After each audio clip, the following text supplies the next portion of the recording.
जब आपकी जो आमदन है ख़त्म हो जाए तो क्या होगा? घर के बर्तन बेचने पड़ जाते हैं और हुकूमत इन दिनों इसी मिशन पर है। हवाई अड्डों को 25 साल के लिए आउटसोर्स करने का प्लान बनाया गया, जो अब सिर्फ इस्लामाबाद एयरपोर्ट तक महदूद कर दिया गया है। निजी सरकारी इश्तराक से वो डॉलर मुल्क में आने की उम्मीद है जो मईशत के लिए नागुज़ीर हो चुके हैं। और पिछले दिनों कराची बंदरगाह पर केपीटी टर्मिनल्स मुत्तहिदा अरब अमारात के हवाले कर दिए गए हैं, लेकिन क्या इन इक़दामात से भी ज़र मुआदा के ज़खायर पर कोई ख़ास फ़र्क पड़ सकेगा? लगता तो नहीं है। अच्छा, वज़ीर-ए-आज़म साहब ने आज फिर IMF सरबराह को फ़ोन घुमा दिया और ये चौथा फ़ोन है जिससे 1-2 रोज़ में कर्ज की रुकी हुई किस्त आने का इम्कान रोशन हो गया।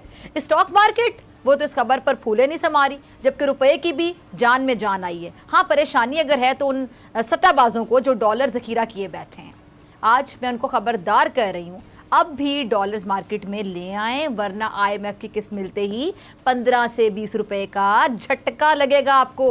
और पिछले 1 साल में डॉलर रुपए के मुकाबले में 81 रुपए महंगा हुआ, जो एक रिकॉर्ड है। और so guys, welcome back to new video. मैं हूँ प्रियंका और आप देख रहे हैं पाक मीडिया कॉमेडी। आई होप आप सब अच्छे होंगे।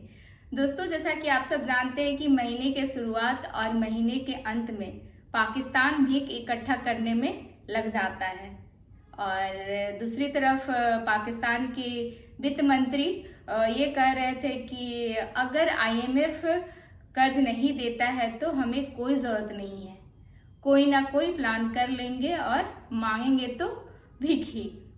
और पाकिस्तान के प्रधानमंत्री IMF को बार बार फ़ोन कर रहे हैं, बोल रहे हैं कि पैसा दे दो, पैसा दे दो। और पाकिस्तानी मीडिया यही बोलती है कि अब पैसा मिल जाएगा तो अब मिल जाएगा, लेकिन अभी तक पैसा मिला नहीं है और पूरे पाकिस्तान में यही चल रहा है। और इसी बीच पाकिस्तान की भयंकर पत्रकार फिजा खान बौखला गई है। हालांकि ज़्यादा बौखलाने पर सॉफ्टवेयर अपडेट हो जाता है पाकिस्तानी पत्रकारों का, जैसे फिजा खान बौखलाई है। तो आइए चलते हैं, देखते हैं इस वीडियो को। पिछले साल इसी दिन डॉलर जो 205 रुपए पर था, जो आज 286 रुपए पर है। और इस सफ़र में महंगाई ने जो गरीब पर सितम और जुल्म ढाए हैं, उसके लिए मेरे ख्याल से एक अलहदा प्रोग्राम करने की ज़रूरत है। अच्छा, मईशत की बदहाली पे बात करने के लिए मेरे साथ मौजूद हैं डॉक्टर खाकान नजीब साहब, किसी तारुफ के मोहताज नहीं, और सीनियर तजियाकार बोल न्यूज़ नज़ीर लगारी साहब इस सेगमेंट में भी हमारे साथ मौजूद होंगे। दोनों का बहुत शुक्रिया ज्वाइन करने के लिए। इससे पहले मैं आप दोनों की तरफ आऊँ, नाज़िर मैं आपको एक टेबल दिखाना चाहूँगी। टीम ज़रा चलाइएगा ये टेबल, ये चार्ट, कि IMF की जो शर्त है वो पूरी करते करते जो डार साहब हैं वो तनख्वाहदार तबके पर बाकायदा, अगर मैं कहूँ कि छुरी चला गए हैं तो गलत नहीं होगा। लोग तकलीफ में हैं, अजियत में, इसी तरह के अल्फाज का इस्तेमाल कर रहे हैं। 2 लाख तनख्वाह से ऊपर वालों से इजाफी टैक्स लिया जाएगा, जो 7,500 से लेकर 90,000 रुपए महाना बनता है। खाकान साहब, आपकी तरफ आना चाहूंगी। ये जो टैक्स नेट में आ गए, हुकूमत उन्हीं को निचोड़ती है और इस बार भी यही हुआ है, क्या कहेंगे?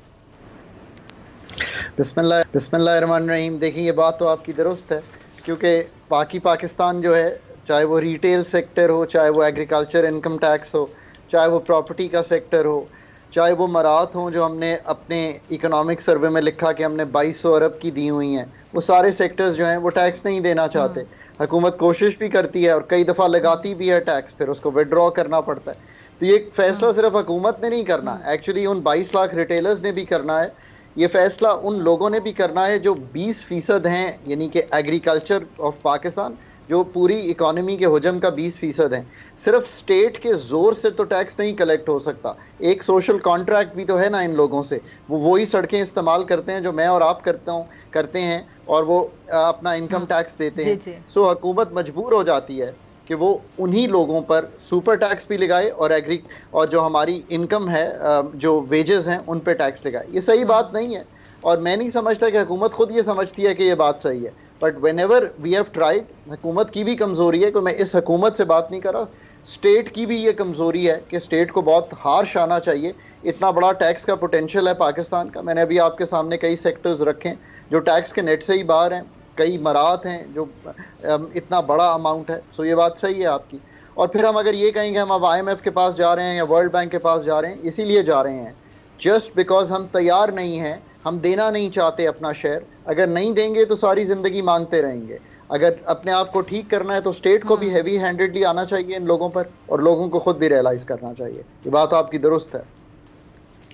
ठीक है लगारी साहब, मैं आपकी तरफ आती हूँ। ये जो IMF ने कहा था कि जो हुकूमत ने टैक्स दायरा कार बढ़ाने का बेहतरीन मौका जाहिर कर दिया है और 22 करोड़ का 1% जो इनकम टैक्स देता है, ये कब तक 99 अफराद की जो बस है उसको एक शख्स ही धक्का लगाता रहेगा? तब्दीली कब आएगी, कैसे आएगी, आएगी भी? नहीं, उस जो 1% देते हैं उसमें भी तो सर्विसेज सेक्टर के लोग हैं ना। जो लोग मुलाजिम पेश आए उनकी तो आउटसोर्स कट जाती है, सैलरी से इनकम टैक्स काट लेते हैं और फिर उसके बाद जो है वो अपना गोशवारे भरते रहते हैं।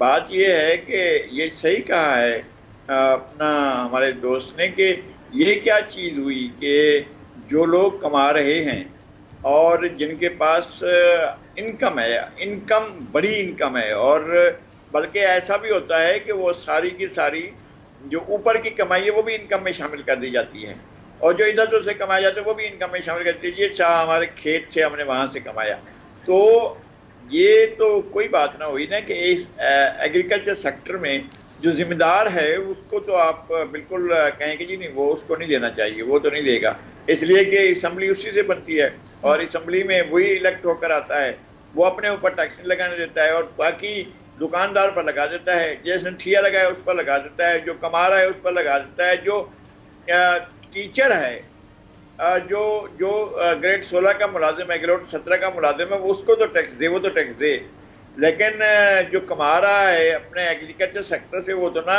नहीं देता है।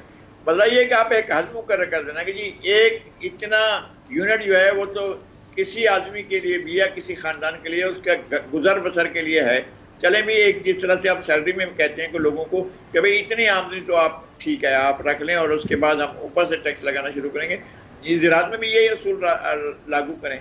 और जो दीगर सेक्टर हैं जहाँ पर नहीं है, और फिर ये जो सहल नहीं है हमारे पास टैक्सेशन का तरीक़ाकार, और जिस तरह से इतना पेचीदा बनाया गया है उसके फार्म अगर देखना शुरू करें तो आपका दिमाग चकराने लग जाएगा। एक तो ये कि FBR भी इसका कलेक्शन सहल करे, और जो दूसरे लोग नहीं हैं इस नेट के अंदर और आपके पास मौका होता है आप कर सकते हैं कि उसको लें। अच्छा मुझे बताएं, बाद लोग ऐसे हैं, मैं अगर कहीं से भी शुरू कर दूं, किसी भी ज़िले से शुरू कर दूं, तो एक ख़ानदान के पास 50,000 एकड़, 1 लाख एकड़, 2 लाख एकड़, ऐसे लोग हैं कि जिनके पास लाखों एकड़ अराजी है, और एक ज़माने तो उन्होंने अपने मवेशियों के नाम पर, जानवरों के नाम पर भी वो कर लिया था, ज़मीनें अपनी कर ली थी। और जब ज़राई इस्लाहत हुई थी, पहले ज़राई इस्लाहत के ख़िलाफ़ गए कि ये तो हमें खुदा ने दी है और खुदा की दी हुई जायदाद जो वो हमसे कैसे जब्त की जाती है। इंडिया ने ज़राई इस्लाहत की, बांग्लादेश ने की, जबकि ईस्ट पाकिस्तान था जब वो उस वक्त की गई थी जब वो पाकिस्तान का एक हिस्सा था। ईस्ट पाकिस्तान में ज़राई इस्लाहत हो गई थी। आप वो तरक्की है कि वहाँ फ्यूडल नहीं है। हमारे यहाँ तरक्की इसलिए नहीं होती है कि हमारे यहाँ फ्यूडल है और हमारी सारी की सारी जो फ्यूडल क्लास है वो अपने ऊपर टैक्स नहीं लगने देती है। ठीक है लगारी साहब। अच्छा खाकान साहब ने लगारी साहब को भी सुना, अगर आप कुछ ऐड करना चाहिए। और खाकान साहब, हुकूमत ने जो IMF को खुश करने के लिए अचानक कल रात के अंधेरे में शरह सूद बढ़ाकर 22% कर दी, सनतें पहले बंद हो रही हैं, सुपर टैक्स उन पर आयद किया जा रहा है, तो जो पॉलिसीज़ हैं, एक सवाल जहन में आता है, पॉलिसीज़ बनाने से पहले सोचा क्यों नहीं जाता? आज का पूरा वीडियो देखने के लिए आप सभी का बहुत बहुत धन्यवाद। वीडियो अच्छा लगता है तो लाइक शेयर कर दे, चैनल पर नए हैं तो चैनल को सब्सक्राइब कर ले, और आज के वीडियो के बारे में आप क्या सोचते हैं अपनी राय कमेंट में जरूर दें, और बेल आइकन भी प्रेस करें ताकि लेटेस्ट वीडियो का नोटिफिकेशन आपको मिलता रहे। तो फिर मिलते हैं अगले वीडियो में। अपना ख्याल रखें। जय हिंद, जय भारत।